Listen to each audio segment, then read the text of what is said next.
Hello, y'all. It's Ebony Sanctified here. And I just came to give a praise report. God is so good, y'all. Let me just tell you, not even a week ago, I was in agonizing pain.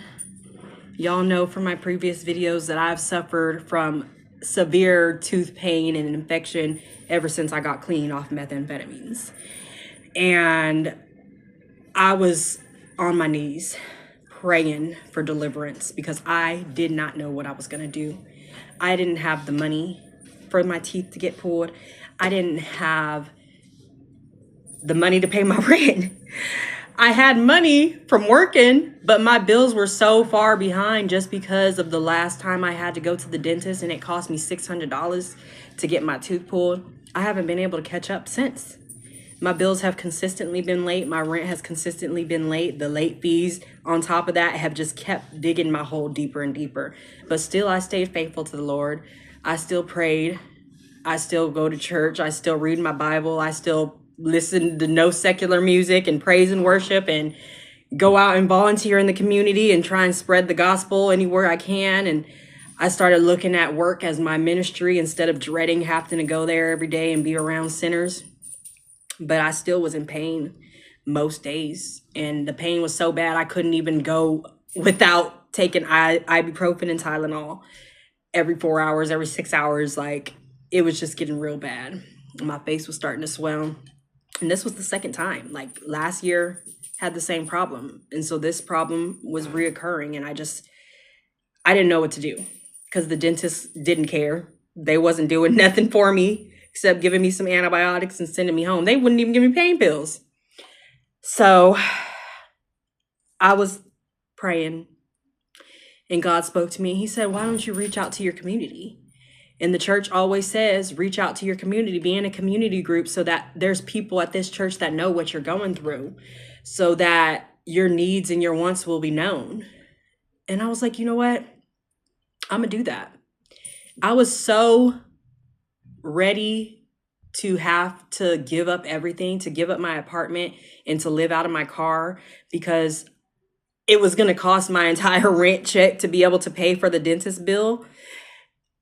I was like, okay, Lord, if we got to live out of the car for a while just so we could save money and get things in order, like, I'll do it because I just can't keep living like this. Like, this pain is just too much. Like, it was literally driving me insane. And so I made a long group chat. It would only let me add 40 people. So I added the first 40 people I could think of, or that was in the sequence of A, B, C, D on my call logs or my contact list. And I said what I was going through because I was suffering alone for most of this. There was a couple people who probably knew what I was going through, but not fully. They didn't know I was at risk for losing my apartment. I hadn't paid the month of January's rent yet. Still haven't. I was already past due for the deadline to get that rent submitted. And so not only were they not going to accept January, they weren't going to accept January until I also paid February at the same time. And they gave me until the 15th of February. And I was like, okay, why would the Lord bring me this far to let me go? Why would he let me backslide after he moved mountains just for me to get into this apartment? And that's a whole nother story, and so I was like, I'm going to trust in you, Lord. Like, I'm going to remain faithful. Even if I'm praising you from inside my car, I'm grateful to even have a car now. When I started this podcast, I didn't have a car. I was walking to work, catching Ubers to church, carpooling with anybody that was going to the same place that I was going, taking Via links to go donate plasma so I had money for groceries. And so I said, if I got to live out of my car and give up my pets, I'm going to do that. Because I'm fully submitted to you, Lord. But I'm going to reach out to my community first because when I'm living out of my car, I don't want everybody asking, what's going on? How come you didn't tell us? What can we do? Like, I was like, let me see how you will move, Lord. And so I made that group chat. I told everybody that my oral health had been declining and it has been costing me money for years, months upon years upon years. Like, I've been struggling with this. A lot of y'all don't know this tooth is fake and this tooth is fake. I'm gonna just be honest. Like, I just got this tooth pulled yesterday, 2 days ago. But that's coming. Let me get to you. Let me tell you how I got there. So I reached out to my community and I told them, like, I don't know what I'm gonna do. I'm at risk for losing my apartment and being evicted because I haven't paid rent this month. And if my tooth infection gets any worse and is gonna become septic, I'm gonna have to go to the dentist and I'm gonna have to get it pulled. And that's gonna cost me money that I don't have, which means it's gonna come out of my rent. And so one of my community group members said, well, I will help you do a plate sale. So she went, sorry, y'all, if I get emotional, bear with me. It won't be the first time y'all see me cry. But she went and bought trays and silverware and helped me put on a plate sale, y'all. And the plate sale went good. People were donating money for the plates and saying they weren't going to pick up the plates. Just have the money to help you. People were donating me money just so that I could have extra money. And some people came to pick up their plates. And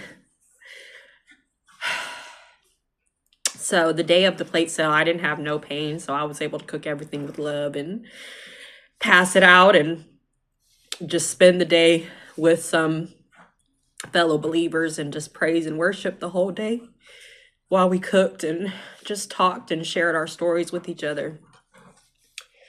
By the end of that day, y'all, I had $750 donated to me. And so I was able to use that money to go to UT Dental School here in San Antonio, which is a godsend because it cost $50 for the appointment, which someone donated that $50 for me to go to the appointment as well. And I was anxious because I didn't know if they were even going to be able to work on me. Like, when you make your appointment, they say we don't know if they're going to be able to do the work until after they do your x-rays and their evaluation. My blood pressure was so high, y'all, and I don't struggle with high blood pressure at all. But my blood pressure was 153 over, or 157 over 103. And so they're like, we don't know if we can work on you because your blood pressure is so high. And I was like, I'm pretty sure my blood pressure is so high because I'm in so much pain. And I'm so anxious to get this tooth out. And I'm like scared y'all are going to send me home with no result. And so they were able to pull that tooth. They pulled that tooth for $60. This tooth cost $60 to get pulled when the regular dentist wanted to charge $500. That's like the devil right there. Like, I rebuke every dentist office out here making people homeless just to get out of pain. In Jesus' name. But they scheduled my next appointment to get 2 more teeth pulled on this side, which was another $160. So altogether, I paid about $350 for my dentist visit that day. And that included 3 teeth to be removed out of my mouth that are causing me infection, that have holes. And as far as like my rent, some people had encouraged me to apply for benevolence at my church.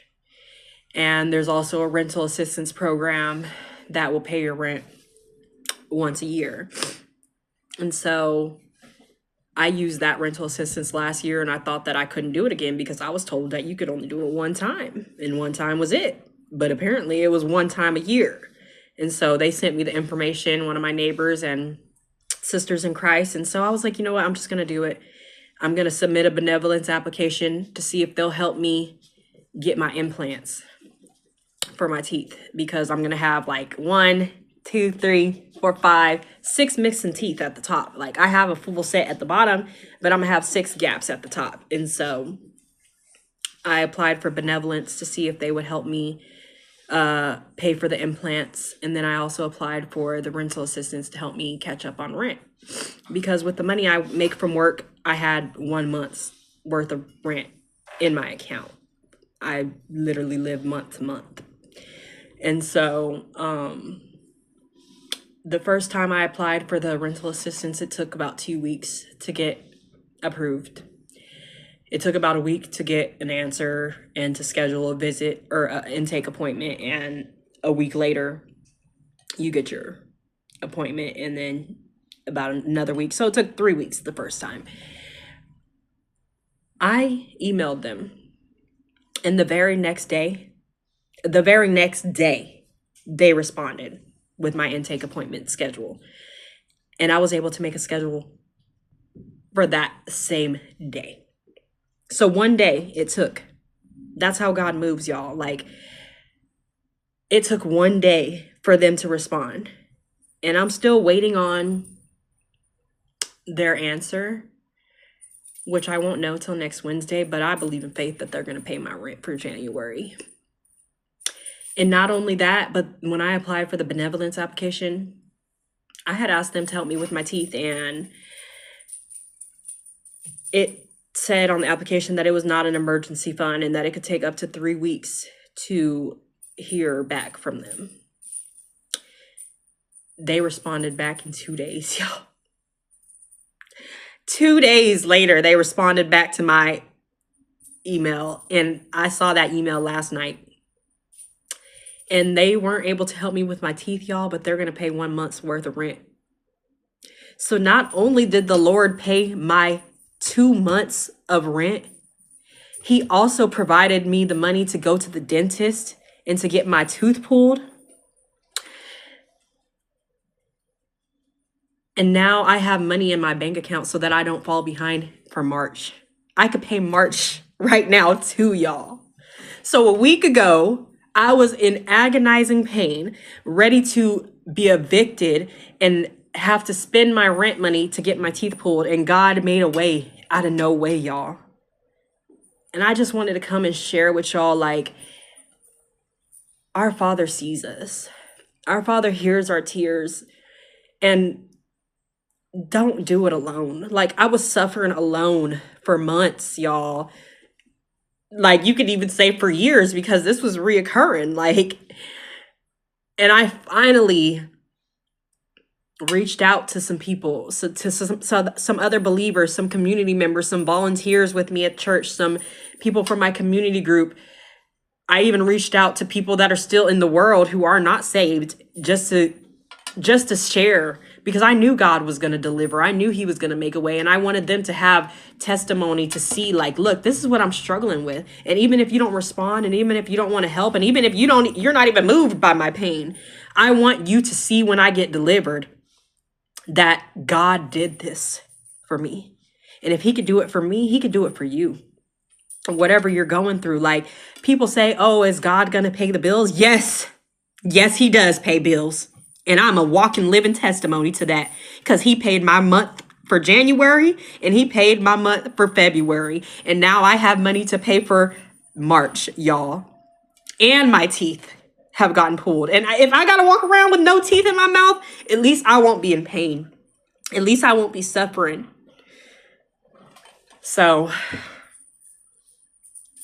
that was all, y'all. Thank you.